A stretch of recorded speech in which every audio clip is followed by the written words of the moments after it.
Hi, I'm Fred Goss, and this is the second episode of What's Left.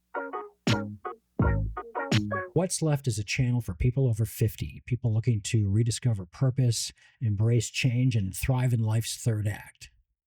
If you want more of my mission statement, refer back to the first episode. I just made it.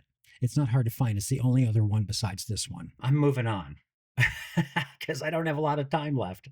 It's dark. I could have a lot of time left. That's the thing. I'm not some like a psychologist or some expert on aging and making the most out of life in your older years. I'm just pulling out of a bit of a depression, really. I see aging, now that I'm 63. I don't have big ups and downs, and I'm normally kind of an up guy. So when I do get depressed, though, I'm not like drowning, but I'd say I'm like this far below sea level, like if this is the water, and that's just low enough to be problematic. Problematic, right? If I was here, I'd be okay, but here, not as good. I don't want to be all heavy about it really at the moment. I'm in a good mood. Thanksgiving just happened. I was dragged to 3 different Thanksgiving dinners, not on the same day. Thanksgiving spread between Wednesday and Saturday somehow. And really, isn't one day enough? It's a lot of work. It's just different relatives and blah, blah, blah. Anyway, boring. I do want to explore the heavier topics as we go along here, but I want to just start off with observations, really, because here's what I'm really hoping for. Okay, I got a decent response in the first episode. I'm almost embarrassed to say decent response, and then give you the numbers. When Mr. Beast gets 10 million views.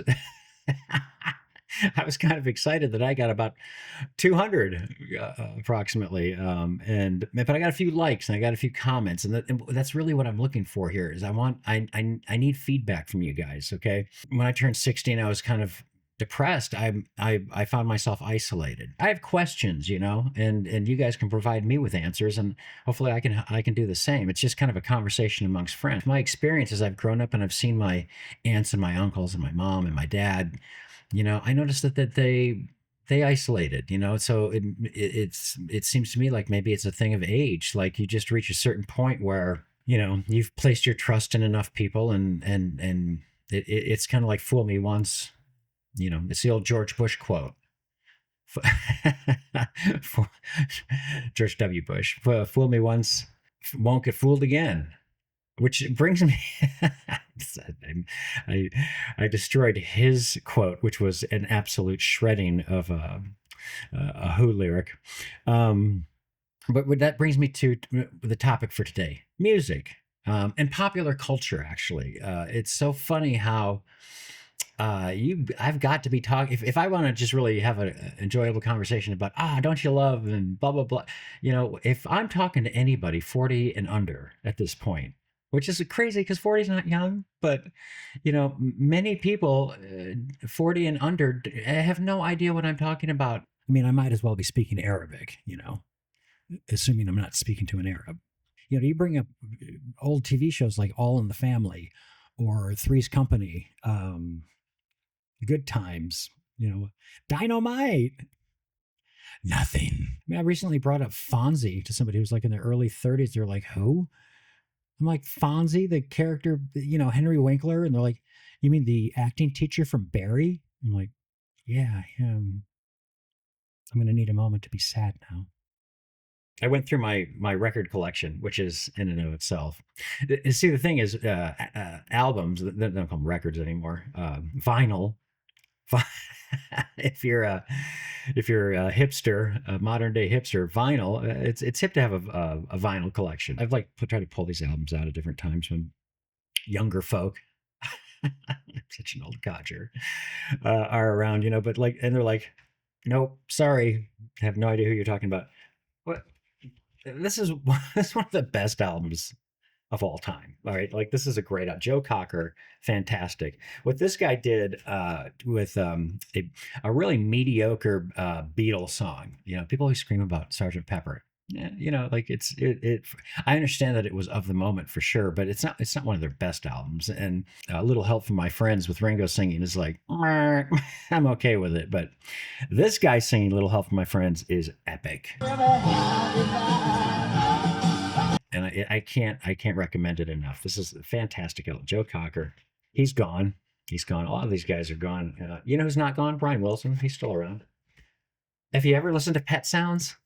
Yeah, and you know, I know I'm preaching to the choir because this is our show. A lot of people know the Beach Boys, young people know the Beach Boys, but it's like this album is crazy. I mean, well, it is crazy because it's when Brian Wilson during the process of this lost his marbles, right? It's genius music making, and I can't recommend it enough. Put it on your iPod. I'm just I'm just joking. Put it up, bring it up on Spotify or something like that. You know, like and really listen to "Wouldn't It Be Nice," and just listen to the complexity in that song. No, nobody knew this.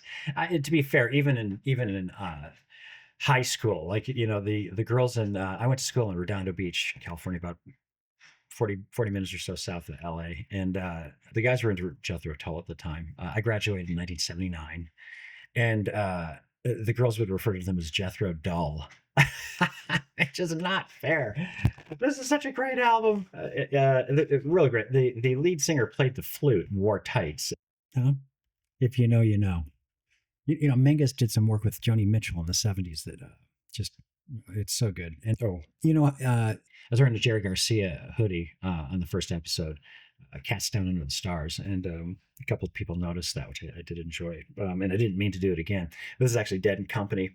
I saw 150 shows with Jerry Garcia. There was a time when I literally just followed them in my mid-20s. And I have my favorite Dead albums for sure, but you know, you kind of had to be there. If that phrase applies to anything, it applies to a Dead show. But I'd say my favorite albums, American Beauty and Working Man's Dead. Incredible. I also love Mars Hotel. I love Shakedown Street. All right, enough of that. I could go on. I want to get to my real point regarding music as it applies to what's left. During the pandemic, I started to play the guitar. I'm not musical on any level, and it's always driven me crazy. I would walk by a guitar sitting in a corner at somebody's place, and you know, the crazy thing is I sent my oldest boy to Berklee School of Music. He's a brilliant musician, so talented. And watching him grow and just the work that he does, there is a part of me, not jealousy, but just like, why did I let my whole life go by? As much as I love music, I never learned how to play it, you know, and I never just to pick up the guitar and learn to play that, you know, like, I just have never been very good at committing to something that I wasn't automatically pretty good at. It just always burned me, you know. So during the pandemic, I couldn't work, and so I got an old guitar. I went to a pawn shop, just an old acoustic guitar, and I started to play it. Lord knows there's no shortage of how-to videos on YouTube for guitars. I have played every day now since the pandemic. It's almost 5 years, and I want to tell you, I still suck ass because I don't have any musical ability, but I can do more on the guitar. I play at least 30 minutes a day, and I can do more on the guitar than I ever dreamed I would be able to. And I don't think I'll ever be a performer, but my son said something, the musical genius that I sent to Berklee. He said, and this is a brilliant quote, if there's a guitar around and you know how to play it, you'll never be alone. You know, I know a lot of people that as they're getting older, they just kind of sit around and watch TV, and you eat too much and you can't burn it off as easily, and everybody gets fat and you start to get medical complications. Pick up an instrument, you know, because I'll tell you what, I'm starting to get like a little arthritis in my hands, and I'll wake up and it's hard to make a fist with my hand, and so I'll pick up the guitar, and you know, once I've been kind of just noodling on it for about 15, 20 minutes, everything starts moving again, you know. I have read that taking on an activity like that as you get older will stave off you know, dementia, because you're putting your mind to work like that to where boy, I had it all wrong too. I'll tell you what, I thought, you know, I'll just get all the chords down, you know, and I realized that's not it. This is the linear, this is the creative, unless you're a lefty. This is just the math, you know. Most Bob Dylan songs are CD G, right? Like, how do you make CDG into an infinite number of songs? Comes in on this side. So I guess that's it for this week. Listen, reach out. Okay, I'm serious. Reach out. Tell me your story. You know, if it's something interesting and you feel like you want to, we can set up a Zoom call and we can do a little a little show together, just me and an audience member that's, I think that's really, I think that'd be really compelling, unless you're dull as shit, but then I won't use it. Right. um, it's stupid. I just want you to remember, if you're over 50, it doesn't mean you're old. Well, no, you're old. Yes, it does mean you're old, but it doesn't have to be a bad thing.